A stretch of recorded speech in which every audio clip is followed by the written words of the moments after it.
എല്ലാവർക്കും പുതിയൊരു വീഡിയോയിലേക്ക് സ്വാഗതം. ഇന്ന് നമുക്ക് വന്നിട്ടുള്ളത് ഒരു ലാപ്ടോപ്പാണ്. ലെനോവോയുടെ i3 വരുന്ന G5080 എന്ന് പറഞ്ഞൊരു മോഡൽ ലാപ്ടോപ്പാണ്. ഇതിൻ്റെ പ്രശ്നം എന്ന് പറഞ്ഞാൽ ഡെഡ് കണ്ടീഷനാണ്. അപ്പോൾ നമ്മളതിൻ്റെ മദർ ബോർഡ് ഉരിയെടുത്ത് വെച്ചേക്കുന്നതാണ് നിങ്ങൾ ഈ കാണുന്നത്. അപ്പോൾ നമ്മൾ ഇതിൻ്റെ കണ്ടീഷൻ എങ്ങനെയാണെന്ന് നോക്കുകയാണ്.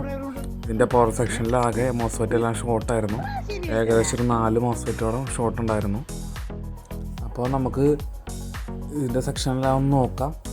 അപ്പോൾ നമ്മളിവിടെ നോക്കിയപ്പോൾ ഈ പോർഷനിൽ ഈ മോസ്ഫെറ്റുകളിലൊക്കെയാണ് കംപ്ലയിൻറ്റ്. 2-3 കപ്പാസിറ്ററിനെല്ലാം ഷോർട്ട് കാണിക്കുന്നുണ്ട്. അപ്പോൾ അതെല്ലാം മാറ്റിയിട്ടു, എന്നിട്ട് ഷോർട്ട് പോയിട്ടില്ല. അപ്പോൾ ഇനിയും കുറച്ച് കമ്പോണൻറ്റ് നമുക്ക് ചേഞ്ച് ചെയ്യാനുണ്ട്. അപ്പോൾ എല്ലാം ചേഞ്ച് ചെയ്ത് നോക്കിയിട്ട് അപ്ഡേറ്റ് ഇടുന്നതായിരിക്കും. പ്രോപ്പറായിട്ട് ഈ ഐസികളും മോസ്ഫെറ്റുകളും നമുക്ക് കടയിൽ നിന്ന് വാങ്ങിക്കാൻ കിട്ടാത്ത വലിയൊരു പ്രശ്നമാണ്.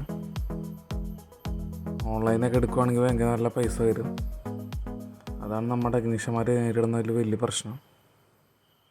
അപ്പോൾ ഇതുപോലെ കുറേ മോസ്ഫെറ്റുകളാണ് ഈ സെക്ഷനിലേക്ക് വരുന്നത്. അതിൽ നിന്ന് നേരെ നമ്മുടെ പ്രോസസ്സറിലേക്ക് പവർ പോകുന്നത്. അപ്പോൾ ആ പോകുന്ന ലൈനിലൊക്കെ ചെറിയ ഷോർട്ട് കാണുന്നുണ്ട്. അതെല്ലാം നമ്മൾ ക്ലിയർ ചെയ്തിട്ടുണ്ട്. ഇതിൻ്റെ അപ്ഡേറ്റഡ് ആയിട്ടുള്ള വീഡിയോ അടുത്ത എപ്പിസോഡായിട്ട് ചെയ്യുന്നുണ്ട്. അതുപോലെ തന്നെ ഒരു ബക്ക് ഓയിലും കംപ്ലയിൻ്റ് ആയിട്ടുണ്ട്. ഒരുപാട് സാധനങ്ങളാണ് ഈ പവർ സപ്ലൈ കംപ്ലയിൻ്റ് ആയതിലൂടെ ഈ ലാപ്ടോപ്പിൻ്റെ പോയിട്ടുള്ളത്. അപ്പോൾ നമുക്കിത് ഫിക്സ് ചെയ്യാൻ പറ്റുമോ ഇല്ലയെന്ന് നമുക്ക് നോക്കാം. അപ്പോൾ ഇതിൻ്റെ ബാക്കി ഫിക്സ് ചെയ്യാൻ പറ്റുമോ ഇല്ല എന്നുള്ളൊരു എപ്പിസോഡായിട്ട് അടുത്ത എപ്പിസോഡിൽ കാണാം. നമുക്കിതെങ്ങനെയാണ് വർക്ക് ചെയ്യിപ്പിക്കാൻ പറ്റുമോ ഇല്ല എന്നൊക്കെ നോക്കാം. അപ്പോൾ നമ്മുടെ വീഡിയോ ഇഷ്ടപ്പെട്ട് കഴിഞ്ഞാൽ നമ്മുടെ ചാനൽ സബ്സ്ക്രൈബ് ചെയ്യുക. അതുപോലെ തന്നെ ഈ വീഡിയോക്ക് ലൈക്കും ചെയ്യുക.